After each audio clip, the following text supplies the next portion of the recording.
Salut à tous, alors j'espère que vous allez bien. Aujourd'hui je vous retrouve dans cette nouvelle vidéo pour vous parler un petit peu de mon séjour à la maternité. Donc si vous n'aviez pas vu mon récit sur l'accouchement, je vous le mets juste ici.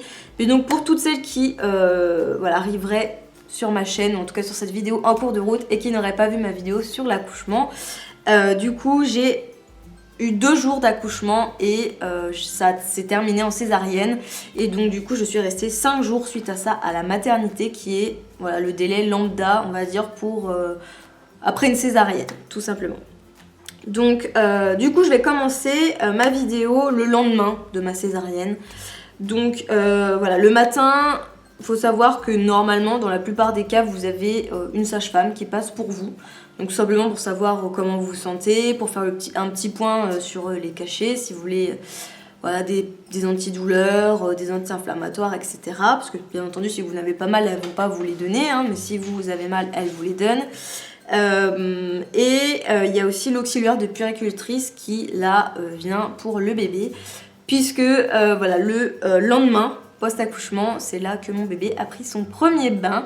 Donc papa et moi on est restés en retrait, de toute façon moi j'aurais rien pu faire puisque à part me lever pour aller aux toilettes et pour me doucher, je ne pouvais rien faire, j'avais vraiment très très mal. Mais donc du coup on a pu assister au bain de notre bébé. Pour ma part, moi j'ai surtout profité de mon bébé pour tout ce qui est câlin et pour l'allaitement, puisque si vous avez suivi mes vlogs de grossesse, je voulais allaiter au sein et c'était vraiment quelque chose qui me tenait à cœur, vraiment très très à cœur. Malheureusement, ça s'est mal terminé, donc si vous m'avez vu en Insta direct, puisque du coup j'ai un Instagram et si vous voulez me suivre, tous les liens sont en barre d'infos. Je vous avais dit que je n'avais pas réussi mon allaitement, donc en fait ça s'est terminé le lendemain on va dire, post-accouchement, puisque du coup j'avais vraiment trop mal. Donc là j'étais au bout du bout.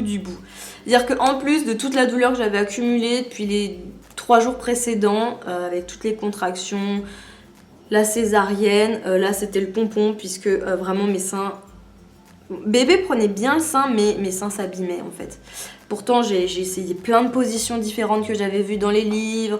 J'ai essayé les bouts de seins, sans bout de seins. J'ai essayé l'alterner les seins, de mettre mon lait pour aider à cicatriser, de mettre la crème à la lanoline, de les aérer. Enfin vraiment j'ai tout essayé, mais j'avais trop mal. En plus de ça, il faut savoir que quand vous donnez le sein, vous avez ce qu'on appelle des tranchées qui sont en fait tout simplement des contractions qui vont qui vont aider votre utérus à reprendre sa taille de base, et c'est vraiment très violent.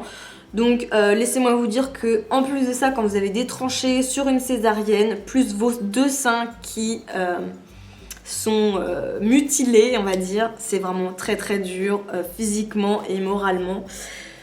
Donc du coup j'ai tenu un petit peu plus d'une journée à allaiter, et puis là j'ai appelé la sage-femme pour avoir un complément, un petit biberon, parce que je me suis dit il faut que je laisse ma poitrine se reposer, parce que vraiment là j'avais trop mal, j'en pouvais plus. Donc là la sage-femme est arrivée et donc elle m'a questionné un petit peu. Et je lui ai expliqué, pour moi c'était vraiment une envie d'allaiter, etc. Mais que j'avais vraiment trop mal, donc je lui ai montré l'état de mes seins, etc. Et puis donc elle m'a dit qu'il y avait un cachet pour arrêter la montée de lait. Et que si je décidais d'arrêter mon allaitement, il fallait en gros que je me décide assez vite pour pouvoir le prendre, parce qu'au bout des 3 jours, normalement ils ne peuvent plus vous le donner. Donc du coup, dans l'après-midi, quand je l'ai appelé, j'ai donné le petit biberon à mon fils, tout ça, et j'ai su qu'il y avait ce petit cachet, et j'ai réfléchi. Je me suis dit bon, je me donne un petit peu de temps pour au moins laisser reposer ma poitrine, et puis mon ventre aussi, parce qu'il faut dire que ça fait sacrément mal les tranchées. Mais à partir de là, il faut savoir que je me suis effondrée. Ça veut dire que pour moi, c'était vraiment un désir très fort d'allaiter, et je me suis sentie nulle, vraiment très nulle de ne pas pouvoir allaiter, parce que je me suis dit je pourrais attendre plus, je pourrais persisté voilà, dans mon allaitement, mais franchement j'avais tellement mal, j'étais tellement fatiguée. La fatigue fait que vous êtes aussi dans un état de faiblesse qui fait que bah, du coup vous avez moins de force de conviction. En fait c'est un petit amalgame de tout. Mais donc bref, voilà, là j'ai commencé à vraiment m'effondrer. Pour moi c'était horrible, je voulais allaiter mon fils mais j'y arrivais pas. Et donc ça s'est terminé là, puisque quelques heures après, j'ai rappelé la sage-femme pour avoir le cachet. Parce que voilà, j'en ai discuté avec mon chéri. Et c'est vrai que bon, il m'a dit que ça serait pas mal aussi que lui puisse donner le biberon. Ça me permettrait de me reposer, de récupérer. Parce que voilà, j'en avais quand même pas mal bavé. Donc voilà, j'ai pris le petit cachet, ça s'appelle de la gabergoline ou cabergoline. Et puis voilà quoi. Donc bien entendu, je ne vous dis pas ça, enfin en tout cas je ne dis pas ça pour me faire juger. Je sais très bien qu'il y a des pro-allaitements qui vont passer sur cette vidéo et puis qui vont me dire oui t'abuses, t'aurais pu persister, nanani nanana. Personne n'était à ma place, personne est à ma place au jour d'aujourd'hui et j'ai pris cette décision en fonction de mon état, comment je me sentais, de mon corps, comment j'étais. Donc bon, à contre-cœur j'ai arrêté, je voulais vraiment allaiter, pour moi c'était un fort désir. J'ai décidé de stopper, de passer au biberon. C'est pas pour autant que ça fait de moi une mauvaise mère. Je préfère le dire parce que sur le coup c'est ce qu'on peut penser, et donc je tiens quand même à vous dire, à vous, celles qui me regardent et qui n'ont pas encore accouché et qui veulent allaiter, que si vous n'y arrivez pas, ça ne fait pas de vous une mauvaise mère.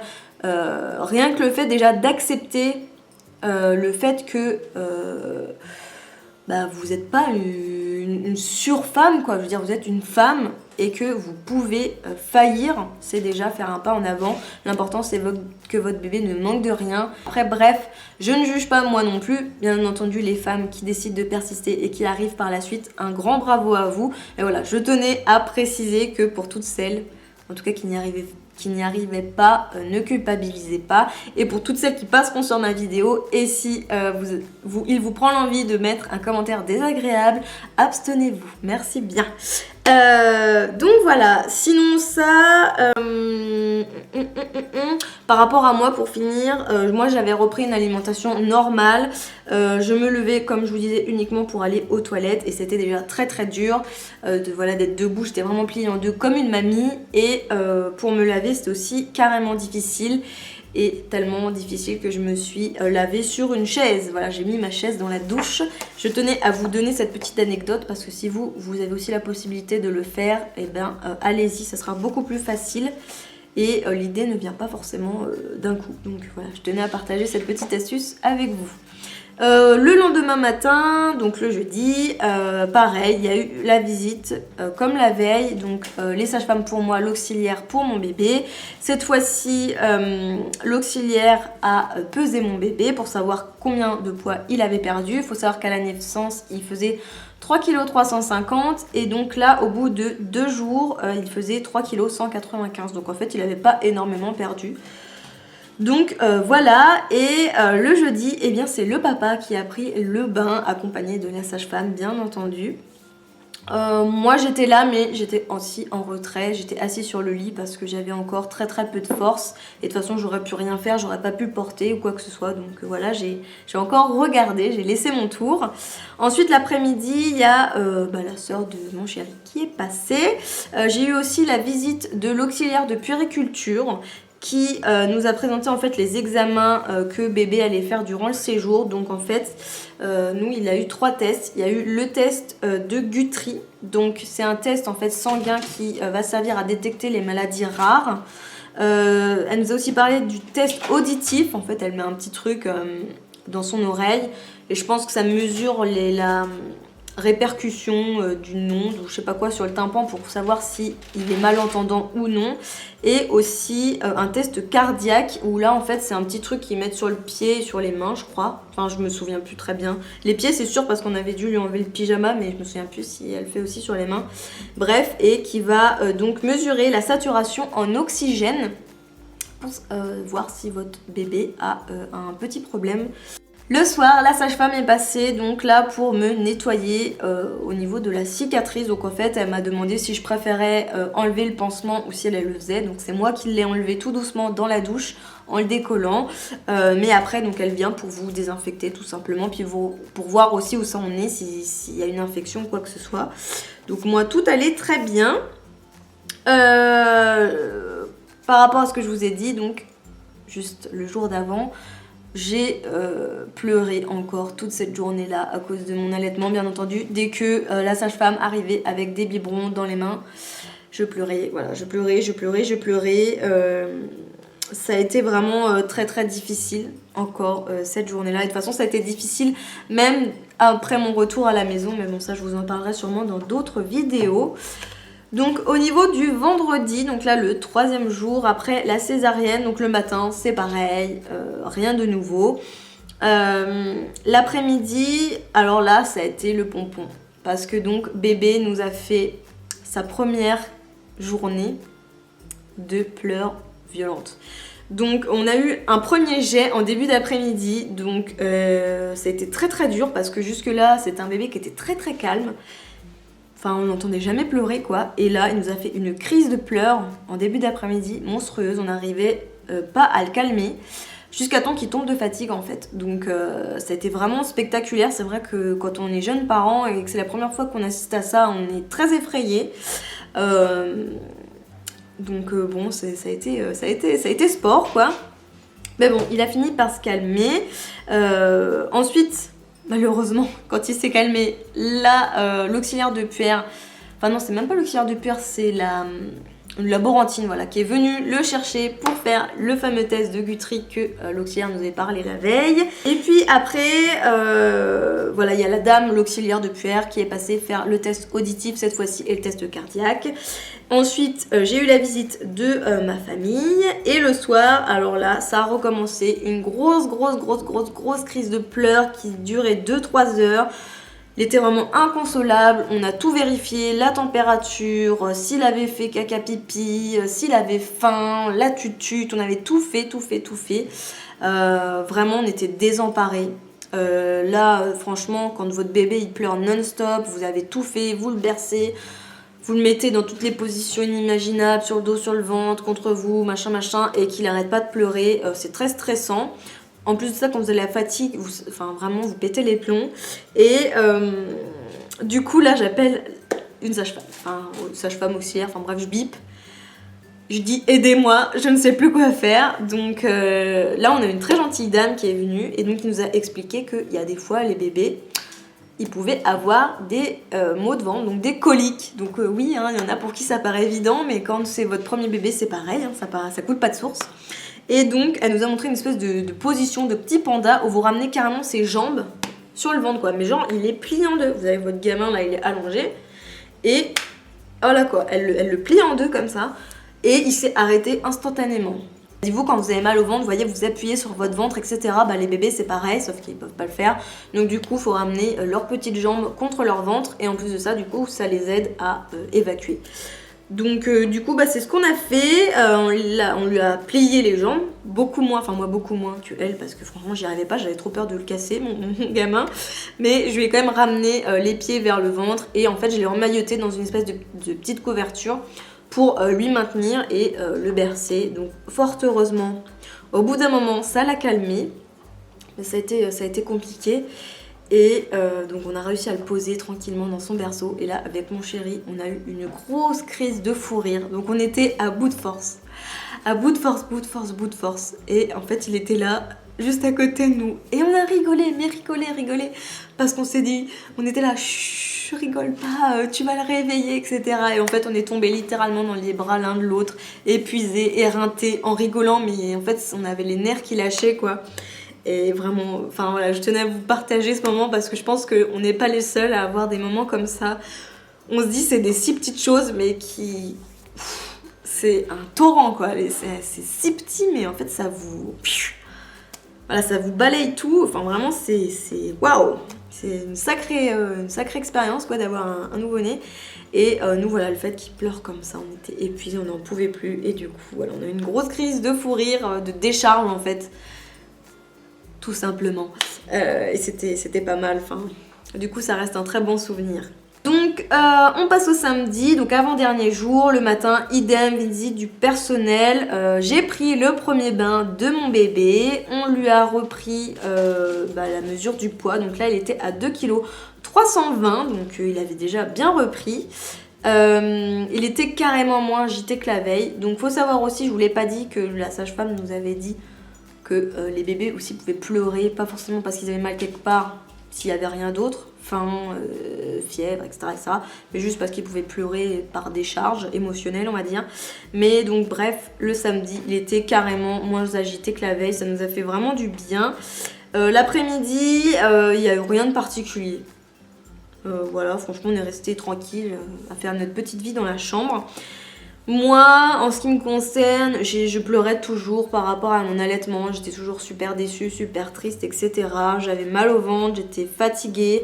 En plus de ça, là ça y est, je commençais vraiment à revenir à moi par rapport à mes émotions de l'accouchement. Et là, je me rendais compte que j'étais plus enceinte. Je voyais ce bébé dans ce landau et plus dans mon ventre. Et ça aussi, c'est un peu difficile à accepter. On le sent plus, on n'est plus privilégié. Enfin, c'est vrai que je pensais pas du tout ressentir ça, puisque moi, mes premiers mois de grossesse, j'avais pas du tout aimé être enceinte. J'ai apprécié la grossesse vers mon 5e mois. Mais là, ouais, non, ça m'a vraiment fait bizarre de plus être enceinte. Et là, ça me retombait dessus. Et voilà, j'avais aussi la fatigue et le stress, forcément, de la veille. Parce que je me suis dit, si je recommence aujourd'hui à pleurer, qu'est-ce que je vais faire? Je suis au bout de ma vie. Fort heureusement, ça n'est pas recommencé. Mais voilà, ce samedi-là a été, on va dire, un peu... Du coup, c'est moi qui n'ai pas arrêté de pleurer. Bien entendu, plus en silence que mon bébé, mais voilà. C'est moi qui étais un peu plus retournée. Le dimanche, donc dernier jour, donc jour du départ. Le matin, c'est pareil, donc tout le monde repasse en chambre. L'auxiliaire pour bébé, la sage-femme. Donc moi je n'avais plus besoin de certains cachets. Néanmoins voilà, on fait le petit point, on enlève les agrafes, puisque je ne sais plus si je vous l'avais dit, mais il me semble que si, mais bon bref, moi j'avais des agrafes. On pèse bébé, donc mon bébé refaisait 3 kg 350, donc le même poids que à sa naissance, donc c'était parfait.